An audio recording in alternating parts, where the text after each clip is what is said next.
अस्सलाम वालेकुम और welcome to sports flow. ODI world cup special चौके पे चौका छक्के पे छक्का, कुछ ये सूरत हाल है आज भारतीय बल्लेबाजों की, क्योंकि जो भी बल्लेबाज आ रहा है वो बहुत ही जबरदस्त अग्रेशन का मुजाहरा कर रहा है। भारत ने अब 380 रन बना लिए हैं, 49वां ओवर इस वक्त चल रहा है। इनफैक्ट 376 रन बनाए हैं। इससे पहले एक चौका लगा था कि स्कोर 376 तक पहुंचा और अब 377वां रन लेने जा रहे हैं केएल राहुल। उनके साथ मौजूद है श्रेयस अय्यर, जिन्होंने कमाल बैटिंग का मुजाहरा किया है। 101 रन बना चुके हैं और सिर्फ 68 गेंदों का उन्होंने सामना किया है। इससे पहले सुनिए क्या हुआ।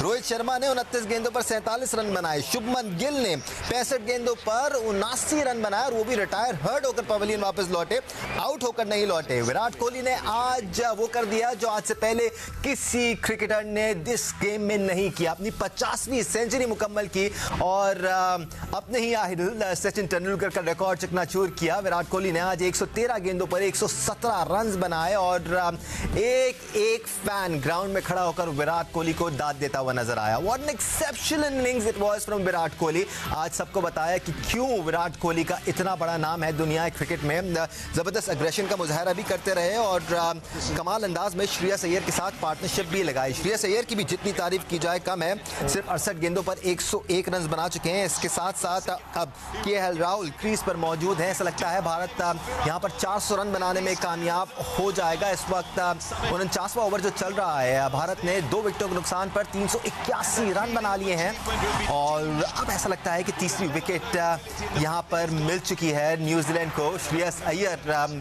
मजीद चलता करने की कोशिश कर रहे थे स्कोर बोर्ड को और 101 के स्कोर पर अब वापस पवेलियन लौटेंगे। श्रेयस अय्यर ने अपनी सेंचुरी मुकम्मल होने के बाद मजीद अपनी रफ्तार तेज करने की कोशिश की, लेकिन अब वो पवेलियन लौट रहे हैं। श्योर भारत इसी तरह अब मोमेंटम को जारी रखेगा, कोशिश करेगा कि 400 से ज्यादा रन इस मैच में बनाए जा सके ताकि इस सेमीफाइनल में पलड़ा भारत का भारी रहे। एक्सपेरिमेंट के लिए आज हमारे साथ मौजूद हैं टेस्ट क्रिकेटर सिकंदर बाग, टेस्ट क्रिकेटर अब्दुल रज़ाक ने हमें ज्वाइन किया हुआ है। टेस्ट क्रिकेटर तो और नहीं है हमारे साथ, लेकिन सीनियर स्पोर्ट्स जर्नलिस्ट जरूर हैं। Senior sports journalist Abdul Majid Bhatti ने हमें ज्वाइन किया हुआ है और senior sports journalist program score anchor person Syed Yahya Hussaini हमारे साथ मौजूद हैं। हम इस मैच पर जरूर बात करेंगे, लेकिन उधर नेशनल क्रिकेट अकेडमी में पीसीबी का एक आला सतह का इजलास भी जारी था, जिसके पॉइंटर्स भी सामने आ रहे हैं। या कुछ इंपॉर्टेंट पॉइंट्स आप हमारे साथ शेयर करना चाहेंगे? जैसे अभी ज़का अशरफ की ब्रेकिंग भी हम चला रहे थे, उन्होंने कहा कि हम कोचिंग स्टाफ से मुतमईन नहीं हैं, इनको और कोई रिस्पॉन्सिबिलिटी दी जाएगी। हम हो सकता है ऑस्ट्रेलिया के लिए मैनेजमेंट स्टाफ में तब्दीली करें, कप्तान को चेंज करने के बारे में फैसले किए जा रहे हैं। ये सारी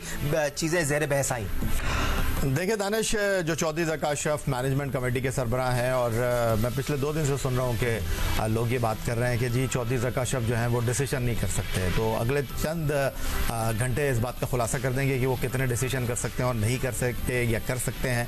और जो सबसे इंपॉर्टेंट चीज़ है कि आज जो थोड़ी देर पहले अभी मुलाकात उनकी हुई है टीम मैनेजमेंट के साथ, उनको उन्होंने कैटेगोरिकली ये बता दिया। मॉर्निंग मॉर्किल ने तो पहले ही जो है अपने आप को इस तमाम प्रोसेस से अलग कर लिया। मिकी आर्थर का मुआहदा ये है कि अगर आप उनको थैंक यू वेरी मच करते हैं तो फिर 3 महीने की उनको तनख्वाह देनी पड़ेगी। वो फरवरी तक पाकिस्तान क्रिकेट के साथ हैं। ऑस्ट्रेलिया के दौरे पर वो दस्तयाब होंगे, ऑनलाइन कोचिंग नहीं करेंगे, वो टीम के मामलात को देखेंगे। तो उनके सामने ये सारे मामलात रखे गए हैं कि जो आपकी कारकर्दगी है वो सबके सामने है और आपको मजीद लेकर चलना अब आसान नहीं होगा और मुनासिब ये होगा कि आप खुद स्टेप डाउन कर जाएं। अगर ये होगा तो अच्छी बात है कि आपका सीवी जो है वो ठीक रहेगा। अगर हम आपको थैंक यू वेरी मच कहेंगे तो आपके लिए मामलात जो हैं वो कुछ गड़बड़ हो जाएंगे। तो अब तय ये होगा कि मिकी आर्थर से ये नहीं कहा जाएगा कि हम आपको 3 महीने की सैलरी देते हैं और थैंक यू वेरी मच। उनको पाकिस्तान में रहकर काम करना होगा। उनको 3 महीने जो है पाकिस्तान में रहना पड़ेगा। अगर पाकिस्तान क्रिकेट बोर्ड उनको सैलरी भी देता है तो फिर उनको रुकना पड़ेगा और यहाँ पर काम करना पड़ेगा। इसमें ये भी देखना पड़ेगा कि इनिशियल मुआहदा था वो क्या था। क्या मिकी आर्थर ने इस शेक पर भी साइन करवाए थे कि मैं पाकिस्तान में नहीं रह पाऊंगा, पाकिस्तान टीम के साथ नहीं रह पाऊंगा क्योंकि मेरी डर्बीशायर के लिए भी कमिटमेंट्स हैं? क्या ये शेक भी उसमें इंक्लूडेड थी? अगर थी तो फिर जाहिर सी बात है पीसीबी की ये बात वो नहीं मानेंगे और फिर पीसीबी को ये फैसला करना पड़ेगा। लेकिन ये पाकिस्तान क्रिकेट के लिए, पाकिस्तान क्रिकेट के फ्यूचर के लिए बहुत ही ज्यादा अहम इजलास था। इसमें और क्या क्या बातें की गई हैं इसमें हम आगे चल के मजीद बात भी करेंगे। मैं जरा जल्दी से सिकंदर बख्त की राय शामिल कर लेता हूं आज के सेमीफाइनल से मुतालिक, फिर हम इस मीटिंग पर दोबारा आएंगे। हैं। भट्टी साहब की तरफ दोबारा जाऊंगा। सिकंदर, क्या एक्सेप्शनल बैटिंग परफॉर्मेंस देखी हमने भारत की जानिब से, आज दांत खट्टे कर दिए न्यूजीलैंड के। यार जब गेंद शुरू में गेंद होना शुरू हुआ, एक और विकेट गिर गई है इस वक्त, जब मैच शुरू हुआ थोड़ा सा भी गेंद नहीं हिला। जब हम प्लेयरों को टांग निकाल के खुली कवर ड्राइव्स मारते हुए देखते हैं नए बॉल पे पहले और दूसरे ओवर में, तो उसका क्या मतलब होता है कि गेंद बिल्कुल नहीं हिल रहा, कोई मूवमेंट नहीं है। और दोनों लड़कों ने, गिल ने और रोहित ने, रोहित तो अपने टांग के ऊपर, मैं हैरान हूँ, इतना डेटा, इतनी ये लोग वो एनालिस्ट वगैरह सब रखते हैं, क्या उन्हें नहीं पता कि वो टांग पे स्ट्रांग है। मुसलसल वो उन्होंने 2-3 छक्के खा लिए टांग के ऊपर शुरू के ओवर्स के अंदर। फिर रोहित तो ऑन फायर थे, सिकंदर टांग पे बॉल करा रहे थे, वहां मार रहे थे, आउटसाइड द ऑफ स्टंप करा रहे थे, वहां मार रहे थे। देखिए एक जगह रखे ना बॉल, आप फील्डर एक जगह ऑफ स्टंप पे ज्यादा लड़के होते हैं या ऑन साइड पे? ऑफ स्टंप पे ज्यादा होते हैं। हाँ, आपने रखे भी होते हैं, वही ज्यादा होते हैं। नहीं, मतलब ये कि 99%, 95% ऑफ साइड पैक होती है और आप उसको ऑफ साइड ऑफ स्टंप गेंद कराएं, वहां पे से मूवमेंट होगा, खुली ड्राइव खेलेगा, इनसाइड एज, कुछ भी हो सकता है। बीच में कराए जा रहे थे, 3 छक्के इधर खा लिए और इतनी खुली ड्राइवें मार रहे थे, तो इसका मतलब है पिच पे कुछ नहीं था। तो उन्होंने 6 या 7वें ओवर में सेंटनर को लेकर आए, मगर वो भी बेचारा कुछ नहीं कर सका। आखिरी में जाके उसका स्पिन होना शुरू हुआ था, वो खतरनाक साइन था। और उन्होंने कोहली के लिए जब 100 नहीं हुए थे, बहुत एक शॉट कवर रखा हुआ था ड्राइव के ऊपर, एक स्लिप भी रखी थी, एक पॉइंट रखा हुआ था नजदीक कैच पे और एक गली थोड़ा सा डीप रखी हुई थी ताकि वो कट मारने के लिए उनको कह रहे थे। तो इसका क्या मतलब हुआ कि वो स्पिन कर रहा था फ्लाइट के साथ, मगर उसके अलावा इस पिच पे कुछ नहीं। मजीद हम एनालाइज करेंगे न्यूजीलैंड की परफॉर्मेंस को, आज पिच कैसी खेल रही थी, भारतीय बल्लेबाजों ने कैसा खेला, इन सब चीजों पर बात होगी। फिलहाल सूरत हाल यह है कि भारत की 4 विकेटें गिर चुकी हैं। सूर्य कुमार यादव जो काफी सारे मैचेस में अवेलेबल नहीं थे भारत के लिए, आज उनको जरूर खिलाया गया और वो मोमेंटम को बरकरार रखने के चक्कर में वापस पवेलियन लौटे। आसान कैच यहां पर हासिल किया और विकेट हासिल की टिम साउदी ने। इस वक्त उन्हीं का ओवर जारी है, 4 गेंदें रह गई हैं इस इनिंग्स के इख्तिताम में। देखना होगा कि भारतीय टीम क्या मजीद 17 रन बना पाती है। एक जोरदार शॉट जरूर खेला है यहां पर और 6 रन मिलेंगे, बैडली सही, but KL Rahul supreme form में है। पिछले मैच में नीदरलैंड के खिलाफ सैकड़ा बनाया था केएल राहुल ने और आज उसी मोमेंटम को बरकरार रखे हुए हैं। अभी भी 3 गेंदें इस मैच में बाकी हैं और अब भारत 389 रन बना चुका है। अब्दुल रज़ाक का बहुत बड़ा टोटल है ये, चाहे सेमीफाइनल हो ना हो, पिच जितनी भी अच्छी हो, चेस करना इतना बड़ा टोटल आसान नहीं होता। डेफिनेटली दानिश, देखे कि न्यूजीलैंड की टीम और कंडीशन भी इंडिया को सूट कर रही, ऊपर से टॉस भी हार गए, वो तो किसी के हाथ में नहीं था। इंडिया की आज लक ने साथ दिया और जिस तरह के इन्होंने स्टार्ट किया है, और मैं समझता हूँ कि न्यूजीलैंड को जिस तरह की पिच थी, अगर उनको पता है कि यूज पिच है तो इनको चाहिए था एक लेग स्पिनर इनके पास थे, वो खिला लेना चाहिए था, एक चीज बनती थी इनकी। वो इश सोदी का जो फखर जमान ने हाल किया था, उसके बाद उनकी हिम्मत हुई नहीं इश सोदी को खिलाने की। देखिए कुछ चीजें देखना पिच के मुताबिक, अगर पिच फ्रेश होती तो फिर तो सेम टीम ठीक थी, इनको थोड़ी चेंजिंग करनी चाहिए थी। आपको ने जिस तरह की बॉलिंग की है, बिल्कुल मैं समझता ऑफ कलर नजर आए इनके जितने फास्ट बॉलर, और इंडिया के बैट्समैन को जरा भी प्रॉब्लम नजर नहीं आई, ना कोई इस तरह की लेग बिफोर की पीले हुई है, ना कोई ऐसा कोई दूसरी कॉर्ड बिहार की पीले, इस तरह कुछ भी ऐसा कोई नजर नहीं आया फास्ट बॉलर की तरफ से। तो इन्होंने बिल्कुल, फास्ट बॉलर ने बहुत ज्यादा प्रगोसन देखे, वो बिल्कुल ऑफ कर नजर आए। उनका शॉर्ट पिच बॉल इतना इफेक्टिव होता है, शॉर्ट पिच बॉल ऐसे लग रहा था जैसे कोई मीडियम पेसर का शॉर्ट पिच बॉल है, जिस तरह शुभमन गिल खेल रहे थे उनको। तो ये इनको देखना चाहिए कि कंडीशन के मुताबिक ठीक है, अगर पिच में अच्छा बाउंस होता या थोड़ा ग्रास होता तो ये न्यूजीलैंड की टीम इफेक्टेबल थी बॉलिंग साइड। ठीक है, न्यूजीलैंड के बॉलर्स ने बॉलिंग अच्छी नहीं कराई या भारतीय बल्लेबाजों ने शानदार बैटिंग का मुजाहरा किया, इस बारे में हम मजीद बात भी करेंगे। एक और चौका यहां पर लगाने में कामयाब हुए हैं केएल राहुल। इससे पहले वाली बॉल पे छक्का लगाया था और फॉलोड अप बाय 4 और अब भारतीय टीम 393 रन पर पहुंच गई है। आखिरी गेंद बाकी है, क्या केएल राहुल यहां पर छक्का लगाने में कामयाब होंगे? लगाते हैं तो पूरे 400 रन का टारगेट मिलेगा। जोरदार शॉट जरूर खेला है लेकिन बॉल एक टिप्पा खाकर बाउंड्री लाइन पार करेगी और इस तरह भारत को आखिरी गेंद पर 4 रन मिलेंगे और इस तरह न्यूजीलैंड को ओडीआई वर्ल्ड कप 2023 का सेमीफाइनल जीतने के लिए और फाइनल का टिकट कटाने के लिए 300 399 रन दरकार होंगे, इनफैक्ट 398 रन दरकार होंगे, बिल्कुल 398 रन का टारगेट दिया गया है यहां पर भारतीय टीम की जानिब से टीम न्यूजीलैंड को। ताजा तरीन खबर मुंबई के वानखेड़े स्टेडियम से, जहां सेमीफाइनल खेला जा रहा है भारत और न्यूजीलैंड की टीमों के दरमियान। इस मैच में भारत ने टॉस जीतकर पहले बैटिंग करने का फैसला किया, सही फैसला साबित हुआ भारत के लिए और भारत ने पहले खेलते हुए 398 रन का टारगेट दिया है। भारत के तमाम बल्लेबाज आज एक बार फिर शानदार परफॉर्मेंस दिखाते हुए नजर आए।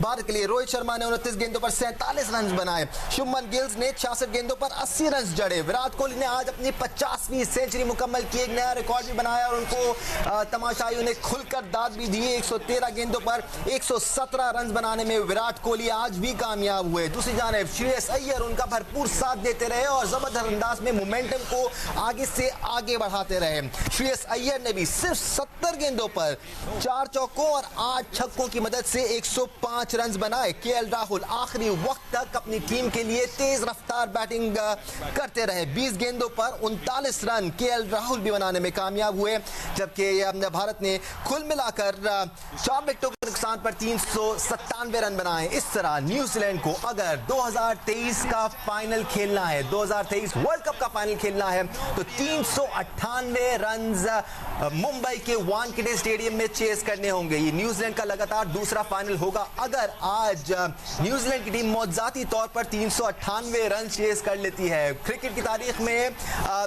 कोई मामूली बात नहीं है इतना बड़ा टारगेट चेस होना, ये गैर मामूली किस्म की परफॉर्मेंस डिमांड करता है। आज आपको मनाजर भी दिखा रहे हैं, ये वो मनाजर हैं जब विराट कोहली ने अपनी 50वीं सेंचुरी मुकम्मल की, वहां सचिन तेंदुलकर भी मौजूद है। इससे पहले ये रिकॉर्ड सचिन तेंदुलकर के पास ही था, 49 सेंचुरीज के साथ सचिन तेंदुलकर लीडर बोर्ड पे टॉप पर थे। आज विराट कोहली ने उनका रिकॉर्ड तोड़ा। डेविड बेकम भी वहां मौजूद थे, भारतीय फिल्म इंडस्ट्री के कई सितारे वहां पर मौजूद थे और लाखों की तादाद में वहां पर तमाशाई भी मौजूद थे और सब ने दिल खोलकर विराट कोहली को दाद दी। लेकिन विराट कोहली आज अकेले प्लेयर नहीं थे जिन्होंने भारत के लिए हाथ खड़ा किया। विराट कोहली के साथ साथ उनके दीगर बल्लेबाज, जो टॉप 5 बल्लेबाज हैं जिनका जिक्र हम दिन 1 बजे भी कर रहे थे, उन तमाम बल्लेबाजों ने आज भारत के लिए शानदार परफॉर्मेंस दिखाई है। श्रेयस अय्यर 70 गेंदों पर 105 रन बनाने में कामयाब हुए, जिसमें 4 चौके और 8 छक्के भी शामिल थे। यही वजह है कि भारतीय टीम एक बहुत ही शानदार टोटल प्लेस करने में कामयाब हुई है। यहां पर न्यूजीलैंड को अगर ये मैच जीतना है तो 398 रन बनाने होंगे। आपकी राय सिकंदर बख्त, बहुत बड़ा टोटल है ये, आसान नहीं होगा, इनफैक्ट बहुत मुश्किल होगा। नहीं, देखो अभी आप कह रहे थे ना कि 300 रन कर दिए या तकरीबन 400 रन 400 रन हो गए। 400 रन करने, सेमीफाइनल में इतने बड़े रन नहीं होने चाहिए होते, इसलिए कि सेमीफाइनल में टॉप की टीमें आती हैं, उधर टॉप का टाकरा होता है और उसके अंदर 400 रन हो जाना बहुत बड़ी बात है और मैं समझता हूँ कि बड़ा मुश्किल टारगेट होगा। वो बहुत अच्छा खेलते हैं, रविंद्र बहुत कॉनवे हैं उनके पास, बहुत लड़के उनके पास भी जबरदस्त हैं, मगर क्या वो इतने नजदीक पहुंच सकेंगे? आप देखिएगा कि जब इंडियंस बॉल करेंगे कि उनका सीम बॉलर जो है वो कितना सीम करता है, टोटली सारे सीम करना शुरू हो जाएंगे, आप ये भी देखिएगा। तो मैं समझता हूँ कि एक बहुत ही जबरदस्त किस्म का टोटल है। मैं तो बिल्कुल 70% इंडिया को चांस देता हूँ, बल्कि 75% और 25% मैं न्यूजीलैंड को देता हूँ कि अगर वो कर गए, विच इज़ ऑलमोस्ट इम्पॉसिबल, मगर ये क्रिकेट है, अगर वो कर सकते हैं तो आप भी कर सकते हैं। अब बढ़ते हैं उनकी तरफ जो गुज़िश्ता दिनों भारत में ही मौजूद थे, अब हमारे साथ मौजूद है अब्दुल माजिद भट्टी में हमारे साथ है। भट्टी साहब, बड़े बड़े टोटल लगते देखे आपने अपने 3 दिहाइयों की स्पोर्ट्स जर्नलिज्म में, बड़ी बड़े मैचेस देखे हैं, बड़े बड़े टारगेट लगते भी देखे हैं, लेकिन एक टूर्नामेंट में इतने सारे हाई स्कोरिंग मैचेस शायद ही आपने देखे होंगे कभी। यहाँ दानिश, बिल्कुल इतने हाई स्कोरिंग मैचेस हमने नहीं देखे और बहुत अच्छा टूर्नामेंट अभी तक जा रहा है, लेकिन भारतीय टीम जो क्रिकेट खेल रही है, देखिए वो बिल्कुल एक अलग तर्ज की क्रिकेट खेल रही है कि दुनिया की दूसरी टीमें बिल्कुल एक दूसरे मिजाज की क्रिकेट खेल रही है। लेकिन हम जो भी कह लें, लेकिन इंडिया का इस वक्त स्टैंडर्ड काफ़ी हाई है और ये टीम सिर्फ एक प्लेयर पे रिलाई नहीं कर रही। अगर ऊपर से रोहित शर्मा आउट हो जाएं तो शुभमन गिल स्कोर करते हैं, वो आउट हो जाएं तो विराट कोहली आयर स्कोर कर रहे हैं, उनके बॉलर हैं, तीनों फास्ट बॉलर उनके रोल प्ले कर रहे हैं, कुलदीप यादव उनके स्पिनर, तो एक कंप्लीट पैकेज है। एक तरफ हम वर्ल्ड कप की बात कर रहे हैं, कि 397 रन बन गए। काश हमारी टीम भी आज इंडिया में सेमीफाइनल की रेस में शामिल होती, लेकिन हमारे यहाँ एक अदालत लगी हुई है, आप देखें कजाफी स्टेडियम लाहौर में, और कौम इंतजार कर रही है कि वहां से क्या फैसला आता है। तो मतलब हमारी क्रिकेट के साथ मजाक है। अगर कोचेस पाकिस्तान टीम को तब्दील करते तो फिर मेरे ख्याल सऊदी अरब, कुवैत, बहरीन, कतर, जिनके पास बहुत ज्यादा पैसा है, ब्रुनाई, इनकी टीमें तो दुनिया में हर खेल में वर्ल्ड चैंपियन होती। तो मेरे ख्याल कोचेस के बजाय हम अपने सिस्टम को स्ट्रॉन्ग करें, हम अपने सिलेक्शन को बेहतर बनाएं।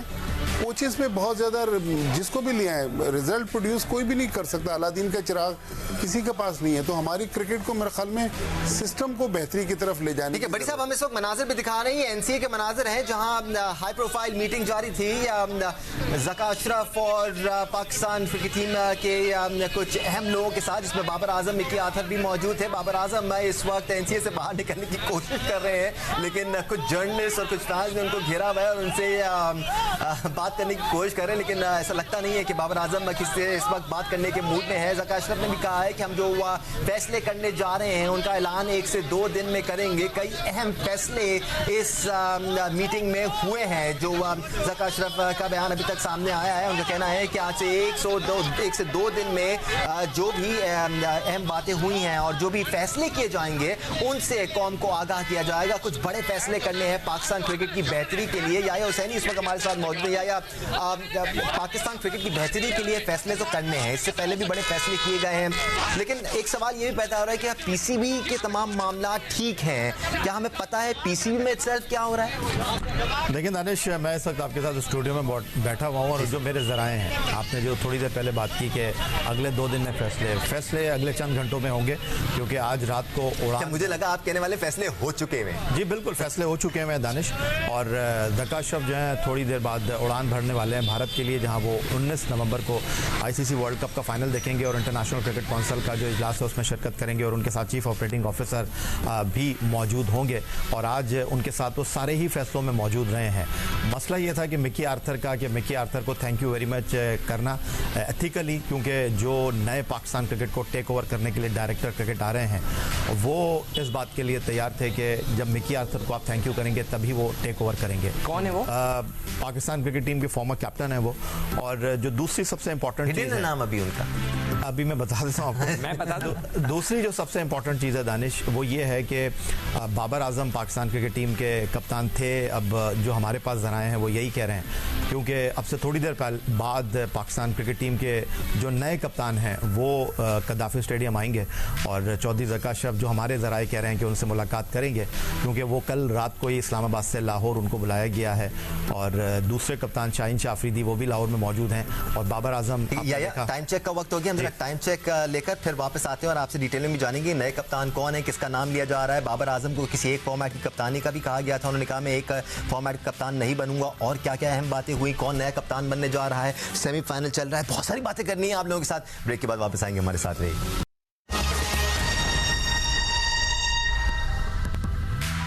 Right, welcome back once again to Sports Flow ODI World Cup Special। एक तरफ भारत और न्यूजीलैंड की टीमों के दरमियान क्रूशल सेमीफाइनल जारी, जिसमें भारत ने न्यूजीलैंड को जीतने के लिए 318 रन का टारगेट दिया है। दूसरी जानब से कुछ देर पहले एनसीए में एक आला सतह का इजलास हो रहा था, जिसमें पाकिस्तान क्रिकेट बोर्ड के चेयरमैन, उनके साथ साथ बाबर आजम और मिकी आर्थर भी शरीक थे, और दीगर रालोदारन भी इस मुलाकात में शरीक थे, और कई अहम फैसले हुए हैं। क्या बातें हुई हैं, नुमाइंदा जियो न्यूज़ सोहेल इमरान हमारे साथ मौजूद हैं। सोहेल, काफ़ी सारी खबरें इजलास के दौरान, इजलास से पहले हम तक पहुंचती रही, किस खबर में कितनी सदाकत है, क्या बातें हुई इस इजलास में?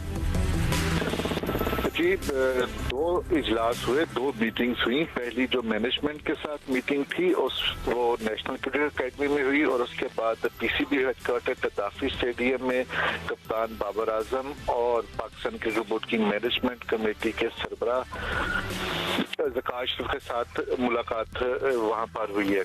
इस मुलाकात के हवाले से जो ज़राए ने हमें तस्दीक की है, और उनका यही कहना है कि कप्तान बाबर आजम को बता दिया गया है कि वो रेड बॉल क्रिकेट टीम की जो क़यादत है उसको जारी रख सकते हैं, वो उसके कप्तान रहेंगे, लेकिन जो वाइट बॉल है जिसमें वनडे और T20 क्रिकेट आती है, उसके लिए हम नया कप्तान ला रहे हैं।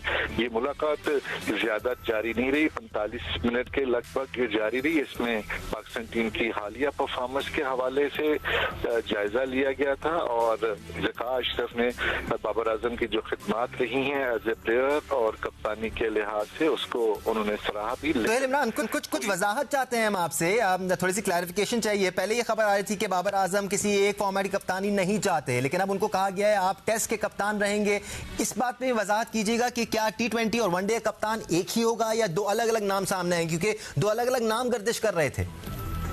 जी, पाकिस्तान में जो दो नाम आप बात कर रहे हैं उसमें दो नामों का भी इल्म नहीं हुआ, लेकिन व्हाइट बॉल के लिए जो कप्तान है उसका पाकिस्तान क्रिकेट बोर्ड मियाद तकर्रर करने जा रहा है। लेकिन बिल्कुल आपने बिल्कुल दुरुस्त कहा कि बाबर आजम, इससे पहले खबरें यही थी कि अगर उन्हें सिर्फ एक फॉर्मेट की कप्तानी दी गई तो वो कबूल नहीं करेंगे बल्कि वो दस्तबरदार हो जाएंगे। इस हवाले से उन्होंने अभी सोच विचार करनी है कि आया वो रेड बॉल की कप्तानी जारी रखेंगे या नहीं। इससे पहले भी हमने रिपोर्ट किया था कि वो एक फॉर्मेट की कप्तानी को कबूल नहीं करेंगे, लेकिन आज जो मीटिंग हुई है उसमें पाकिस्तान क्रिकेट बोर्ड की तरफ से कोई बाकायदा या बाकायदा तौर पर फैसला नहीं किया गया। सिर्फ ये मुलाकात के अंदर उन्हें बताया गया है अभी अगले 2 से 3 घंटों में मुमकिन तौर पर इन तमाम तर जो सूरत हाल है उसके बारे में पाकिस्तान क्रिकेट बोर्ड जो है वो बाकायदा तौर पर आगाह कर सकता है। इससे पहले कोचेस की जो मीटिंग हुई थी उसमें कोचेस की कारकर्दगी पर भी अदम एतमाद का इजहार किया गया और उनको भी बता दिया गया है कि जो नया कोचिंग स्टाफ है वो लाया जाएगा और आप लोगों की खिदमात जो हैं वो दूसरे शोबों में ली जा सकती हैं और 1-2 रोज में आपको इस हवाले से फैसला सुना दिया जाएगा। इस तरह पूरे का पूरा सिनारियो जो है वो चेंज होने जा रहा है पाकिस्तान क्रिकेट टीम के हवाले से अगर देखा जाए तो। मिकी आतर से मुतालिक भी कोई वजाहत चाहते हैं हम आपसे। जैसे बात हो रही है कि कोचिंग स्टाफ को चेंज किया जाएगा, मिकी आतर से मुआहदा हुआ है, उनको अगर पाकिस्तान क्रिकेट बोर्ड फायर करता है तो 3 महीने की सैलरी देनी पड़ेगी, वो खुद रिजाइन करते हैं तो वो जा सकते हैं। क्या उनसे क्या बातचीत हो रही है? क्या उनको ये कहा जाएगा कि पाकिस्तान में आकर सर्विसेज दें? क्या जो पहले मुआहदा हुआ था उसमें ये शिक थी कि वो पाकिस्तान में नहीं रहेंगे और दूर रहकर कोचिंग करेंगे? जी, मुआहदों में तो ये शामिल नहीं होता, नहीं था ये मुआहदे में कि वो दूर रहकर कोचिंग करेंगे। ये मेकशिफ्ट अरेंजमेंट है जो पाकिस्तान क्रिकेट बोर्ड की उस वक्त की मैनेजमेंट कमेटी ने ये तय किया था। अब अगर पाकिस्तान क्रिकेट बोर्ड उनको नहीं निकालता और पाकिस्तान क्रिकेट बोर्ड उनसे कहता है कि ठीक है हम आपसे नेशनल क्रिकेट अकेडमी में आपसे काम ले सकते हैं और आप आए नेशनल क्रिकेट अकेडमी में हेड कोच की या जो भी खिदमात है, तो वो जाहिरी तौर पर अगर उनको कबूल होगा मिकी आर्टर को तो वो करेंगे, तो वो खुद दस्तबरदार हो जाएंगे, खुद छोड़ के चले जाएंगे और पाकिस्तान क्रिकेट बोर्ड को उनको सैक करने की नौबत नहीं आएगी। और यही वजह है कि मिकी आर्टर को और दूसरे लोगों को बता दिया गया है और कहा भी गया है कि आपसे हम दूसरा कोई काम ले सकते हैं और आपकी जगह पर नया स्टाफ लाया जाएगा और उसके बारे में सोच विचार की जा रही है दौरे ऑस्ट्रेलिया के लिए। ठीक है, तो अब ये कंफर्म कर रहे हैं आप सोहेल इमरान के दौरे ऑस्ट्रेलिया के लिए बाबर आजम को ही कप्तान मुंतखब किया गया है। बाबर आजम को ये कह दिया गया है कि आप एक ही फॉर्मेट के कप्तान होंगे और बाबर आजम अपना फैसला कुछ देर बाद सुनाएंगे मुशावरत करके, ये कंफर्मेशन है? जी, ये बिल्कुल ऐसे ही हुआ है। जो मीटिंग हुई है उसमें उनको बता दिया गया है कि हम व्हाइट बॉल जिसमें वनडे और T20 शामिल है उसके लिए हम नया कप्तान ला रहे हैं आपकी जगह पर और आप रेड बॉल क्रिकेट टीम के कप्तान बरकरार रहेंगे, लेकिन इस बारे में दोनों फ्री कैन की तरफ से कोई फैसला नहीं सुनाया गया है। राइट, सोहेल इमरान बहुत शुक्रिया, हमें अपडेट कर रहे थे। ताज़ा इत्तला है पाकिस्तान क्रिकेट बोर्ड से, जहां पर एक आला सतह का इजलास हुआ है। एक इजलास हुआ NCA में कोचेस के साथ, एक इजलास हुआ बाबर आजम के साथ PCB हेडक्वार्टर्स में। बाबर आजम को PCB ने यह फैसला सुना दिया है कि आपको अब सिर्फ और सिर्फ एक फॉर्मेट की कप्तानी दी जाएगी, रेड बॉल क्रिकेट में आप पाकिस्तान के कप्तान रहेंगे। बाबर आजम ने इससे पहले एक फॉर्मेट की कप्तानी करने पर तहफ़्फ़ुज़ात का इजहार किया था। फैसला बाबर आजम ने अब PCB की जानिब से सुन लिया है, वो मुशावरत करेंगे और फिर कुछ देर बाद इस बात की कंफर्मेशन देंगे कि वो एक फॉर्मेट की कप्तानी करना चाहते हैं या नहीं करना चाहते हैं। दूसरी जानिब ये खबर भी आ गई है सामने कि पाकिस्तान क्रिकेट बोर्ड अब वाइट बॉल क्रिकेट के लिए नया कप्तान मुंतखब करने के बारे में सोच रहा है। साथ साथ पाकिस्तान क्रिकेट बोर्ड का जो इजलास कोचिंग कमेटी के साथ हुआ, मैनेजमेंट के साथ हुआ, उनको भी ये बता दिया गया है कि हम आपकी परफॉर्मेंस से खुश नहीं हैं, आपको भी शायद नया रोल दिया जाएगा। अगर आप उस रोल को एक्सेप्ट करते हैं तो आप पाकिस्तान क्रिकेट बोर्ड के साथ नहीं तो रह पाएंगे, नहीं करते हैं तो फिर आपको अपनी राहें जुदा करनी पड़ेंगी। हमारे साथ हमारा पूरा पैनल मौजूद है। सिकंदर बाग, याया हुसैनी, अब्दुल माजिद भट्टी और अब्दुल रज़ाक ने हमें ज्वाइन किया हुआ है। हम अपने तमाम एक्सपर्ट्स की राय शामिल कर लेते हैं। या किस तरह देख रहे हैं आप इस पूरे मामले को? इसमें से बहुत सारी खबरें तो रूमर्स की सूरत में पहले भी हम तक पहुंचती रही। व्हाइट बॉल के कप्तान के बारे में हम आपसे बात कर रहे थे, कोई नाम सामने आ रहे हैं? देखिए दानिश, मैं फिर आपसे दोबारा कहूँगा कि हम स्टूडियो में बैठे हुए हैं और जो लाहौर में इस वक्त हलचल है, मुझे याद आ गया अप्रैल 2022 के जब पीटीआई की हुकूमत जा रही थी और कौमी असम्बली में तहरीक अदम एतमाद आ गई थी। कुछ ऐसी ही सिचुएशन थी और इस वक्त क्रिकेट में कुछ ऐसा ही मामला है और सिचुएशन ये, बाबर आजम मिलकर गए हैं और इस वक्त पाकिस्तान क्रिकेट बोर्ड की मैनेजमेंट कमेटी के सरबराह चौधरी ज़का अशरफ अपने ऑफिस में मौजूद हैं। उनके साथ chief executive officer Salman Nasir मौजूद हैं और ब्रिगेडियर रिटायर्ड साजिद, जो बहुत ही करीबी साथी हैं पाकिस्तान क्रिकेट बोर्ड की मैनेजमेंट कमेटी के सरबराह चौधरी ज़का अशरफ के। दो चीज़ें हैं, बाबर आजम जा चुके हैं और शान मसूद जो कि इस वक्त वनडे कप खेलने के लिए इस्लामाबाद में मौजूद थे, उनको बुलाया गया है लाहौर में और फिलहाल अभी उनको पीसीबी हेडक्वार्टर नहीं बुलाया गया है और अगर वो पीसीबी हेडक्वार्टर के लिए सफ़र करते हैं तो सीधा मतलब यह है कि Babar Azam out, Shan Masood Australia as a test captain जाएंगे। दूसरा जो सबसे इंपॉर्टेंट पहलू है, इस वक्त थोड़ी देर बाद जो अगली अनाउंसमेंट है, पाकिस्तान क्रिकेट की बागडोर पाकिस्तान क्रिकेट टीम के former test captain Mohammad Hafeez को सौंपी जा रही है और उनको अहम जिम्मेदारी दी जा रही है। और जो बाबर आजम पाकिस्तान क्रिकेट में अगर आप ये कहते हैं कि कप्तानी नहीं करेंगे तो उसकी बुनियादी वजह यह है कि पाकिस्तान क्रिकेट इस वक्त, ठीक है, एक खबर भट्टी साहब के पास भी आई है, हम उनसे भी अपडेट ले लेते हैं। भट्टी साहब, क्या खबर आई है आपके पास? दानिश, अब से चंद लम्हे पहले जब बाबर आजम निकले हैं पीसीबी चेयरमैन के कमरे से, तो उस मीटिंग में सलमान नसीर भी थे, चीफ ऑपरेटिंग ऑफिसर। तो बाबर आजम को जब सिनेरियो बताया गया तो बाबर आजम ये कहकर गए कि मैं अब पाकिस्तान की तीनों फॉर्मेट्स में कप्तानी नहीं करना चाहता। और जो याया भी बात कर रहे हैं मोहम्मद हफीज़ की, तो उस बारे में अब हमारे सोर्सेज ये कंफर्म कर रहे हैं कि मोहम्मद हफीज़ को पाकिस्तान टीम का नया हेड कोच बनाया जा रहा है ग्रांट ब्रैडबर्न के जगह। तो इसका मतलब है कि अगर बाबर आजम टेस्ट मैच की, भट्टी साहब कंफर्म रिपोर्ट है? कंफर्म नहीं है, मतलब सोर्सेज ये कह रही हैं कि जो मीटिंग में डिस्कस हुआ है वो यही डिस्कस हुआ है। जो याया ने भी अभी इसकी पार्शली तस्दीक की है कि मोहम्मद हफीज को जिम्मेदारी दी जा रही है। ये भी कंफर्म कर लेते हैं कि अगले 2 दिन में ज़का अशरफ ने कहा कि कंफर्मेशन देंगे इस चीज की कि नया हेड कोच लगाया जा रहा है, तो वो कौन होगा? देखें, हेड कोच के लिए मोहम्मद हफीज का ही नाम चल रहा है और मोहम्मद हफीज जाहिर है उन्होंने भी कुछ अपनी शराइत रखी है, कुछ पीसीबी ने शराइत रखी है।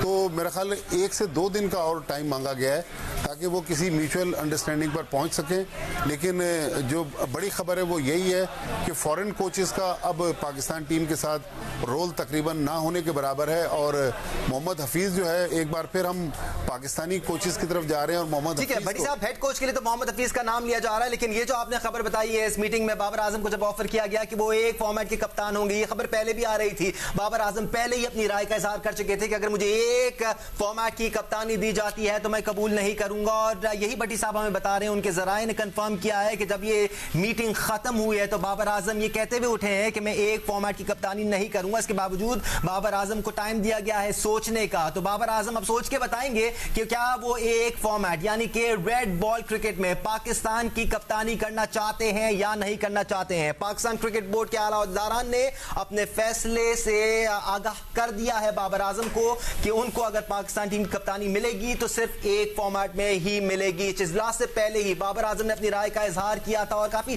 टोक अंदाज में अपनी राय का इजहार किया था कि मैं किसी एक फॉर्मेट में पाकिस्तान क्रिकेट टीम की नुमाइंदगी नहीं करूंगा। याया हुसैनी भी कुछ खबर शेयर करना चाह रहे हैं हमारे साथ। चलें दानिश, अब मैं आपको ब्रेकिंग न्यूज दे देता हूं कि पाकिस्तान क्रिकेट की बागडोर अब मोहम्मद हफीज के हाथों में होगी। वो पाकिस्तान टीम के हेड कोच नहीं होंगे बल्कि वो पाकिस्तान क्रिकेट के डायरेक्टर क्रिकेट बनने जा रहे हैं। वो पाकिस्तान क्रिकेट बोर्ड के होल एंड सोल इंचार्ज होंगे, क्रिकेट के मामलों को लुक आफ्टर करेंगे। पाकिस्तान क्रिकेट बोर्ड ने उनको कैटेगोरिकली ऑफर की थी कि पाकिस्तान क्रिकेट बोर्ड के head coach, chief selector, director cricket आप होंगे। मोहम्मद हफीज ने उनसे यह कहा है कि यह कॉन्फ्लिक्ट ऑफ इंटरेस्ट होगा। मोहम्मद हफीज ने यह कहा है कि चीफ सिलेक्टर के लिए आप वहाब रियाज को लेकर आइए, जिन्होंने पाकिस्तान क्रिकेट बोर्ड से हामी भर ली है और उन्होंने यह कहा है कि मैं सारे मामलों को देख रहा हूं और as a chief selector Wahab Riaz काम करेंगे। लेकिन उन्होंने कहा है कि मैं अपनी निगरां वजीर खेल के हवाले से जो है वो पंजाब हुकूमत से बात करना चाहता हूं।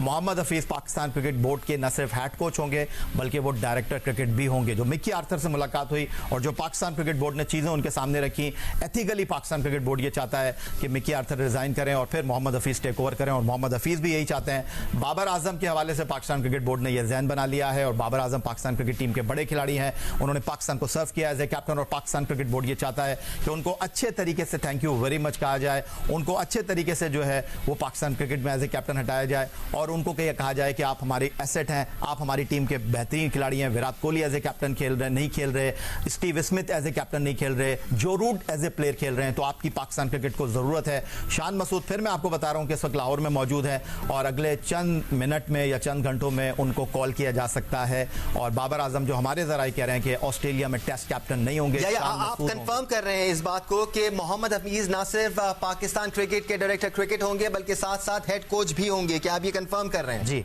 ठीक है जी, सही है। जय हुसैनी कंफर्म कर रहे हैं, और ताज़ा खबर हम आपको दे रहे हैं कि पीसीबी की जो बात हुई है मोहम्मद हफीज से, मोहम्मद हफीज को ऑफर किया गया है कि वो पाकिस्तान क्रिकेट के ना सिर्फ डायरेक्टर क्रिकेट होंगे बल्कि उसके साथ साथ हेड कोच भी होंगे। पीसीबी की चाहत थी कि मोहम्मद हफीज पाकिस्तान क्रिकेट की चीफ सेलेक्टर भी बने, लेकिन मोहम्मद हफीज ने कहा यह कॉन्फ्लिक्ट ऑफ इंटरेस्ट होगा, और उन्होंने वहाब रियाज का नाम तजवीज दिया है। वहाब रियाज से मुतालिक अभी डेवलपमेंट होना बाकी है। वहाब रियाज भी मुशावरत करके, क्योंकि वो निगरान वजीर खेल है, वो पहले वहां पर मुशावरत करेंगे और उसके बाद फिर हतमी फैसला करेंगे कि आया वो चीफ सेलेक्टर बनना चाहते हैं या नहीं बनना चाहते हैं। लेकिन ये बड़ी खबर आ रही है, इससे पहले डायरेक्टर क्रिकेट मिकी आर्थर थे जो वर्ल्ड कप में पाकिस्तान क्रिकेट टीम के साथ थे। मिकी आर्थर से आज ही मीटिंग की गई और उसके साथ साथ ये फैसला भी कर लिया गया है कि मोहम्मद हफीज पाकिस्तान क्रिकेट के डायरेक्टर क्रिकेट होंगे। ना सिर्फ ये, मोहम्मद हफीज को पाकिस्तान के हेड कोच की जिम्मेदारियां भी सौंपी जाएंगी। या अगेन आप ये बता रहे हैं कि वो एज ए चीफ सेलेक्टर भी पीसीबी चाह रहा था उन्हीं को मुंतखब किया जाए, लेकिन उन्होंने वहाब रियाज का नाम लिया। वहाब रियाज के मामले में भी और क्या डेवलपमेंट होनी है? लेकिन दानिश, बात दरअसल ये है कि हालिया अरसे में जो पाकिस्तान क्रिकेट में चीज़ें हुई हैं और मोहम्मद हफीज़ खासे वोकल रहे हैं, और उनका सिर्फ एक ही मोटिव है, वो चाहते हैं कि positive cricket Pakistan cricket team खेले, और खिलाड़ी जो हैं वो इंडिविजुअल ब्रिलियंस के लिए नहीं खेलें, पाकिस्तान क्रिकेट के लिए खेलें। हार जीत खेल का हिस्सा है। और जो इंज़मामुल हक के मामलात हुए तो मोहम्मद हफीज़ चूँकि एक बड़ा शानदार करियर रखते हैं, किसी कॉन्ट्रोवर्सी में नहीं रहे हैं, शफाफ अंदाज में उन्होंने क्रिकेट खेल लिया। 2014 में जब नजम अजीज सेठी पाकिस्तान क्रिकेट बोर्ड के सरबराह थे, बांग्लादेश में ICC वर्ल्ड T20 हुआ, तो वहां हफीज ने यह कहा कि जी मैं ये टीम लेकर जाना चाहता हूं, और उनसे कहा गया कि ठीक है आप रिस्पांसिबिलिटी लें। और जब टीम हार गई, सेमीफाइनल में क्वालिफाई नहीं कर सकी, तो मोहम्मद हफीज आए और उन्होंने खुद मुस्ताफी होने का ऐलान किया। उन्होंने कहा मैं जिम्मेदारी कबूल करता हूं। तो मोहम्मद हफीज पाकिस्तान क्रिकेट की सारी जिम्मेदारियां लेने के लिए तैयार हैं, और इस गेम प्लान में बाबर आजम कहीं नहीं होंगे। उसकी बुनियादी वजह यह है कि बाबर आजम पाकिस्तान क्रिकेट टीम के बेहतरीन खिलाड़ी थे, हैं और रहेंगे, इसमें कोई शक व शुबे की गुंजाइश नहीं है। लेकिन दूसरी तरफ जो सबसे अहम पहलू है पाकिस्तान क्रिकेट के हवाले से, और आगे भी कुछ तकर्रियाँ होने जा रही हैं, डायरेक्टर नेशनल क्रिकेट एकेडमी के हवाले से भी एक और साबिक टेस्ट कप्तान जिम्मेदारियां संभालेंगे। अभी उनके हवाले से मैं इसलिए नहीं बात कर रहा कि उनकी मुलाकात नहीं हुई है। सोहेल तनवीर के हवाले से मैं आपको अपडेट कर दूं कि वो जूनियर चीफ सेलेक्टर की हैसियत से जिम्मेदारियां संभालने के ये वही किरदार हैं जो कल एक आला सतह की मीटिंग में पीसीबी के कुछ अहदेदारान के साथ भी मौजूद थे। अगेन इस प्रोग्राम का टाइम खत्म हो जा रहा है, लेकिन जियो न्यूज पर इस इशू पर हम नजर रखेंगे। ये डेवलपिंग स्टोरी है, जैसे जैसे खबरें आती जाएंगी, कुछ खबरें हमने कंफर्म कर दी हैं, कुछ 6 बजे के बुलेटिन में हम मजीद डिटेल में डिस्कस भी करेंगे। तो जियो न्यूज आपने देखते रहना है। फिलहाल के लिए इतना ही, अल्लाह हाफिज।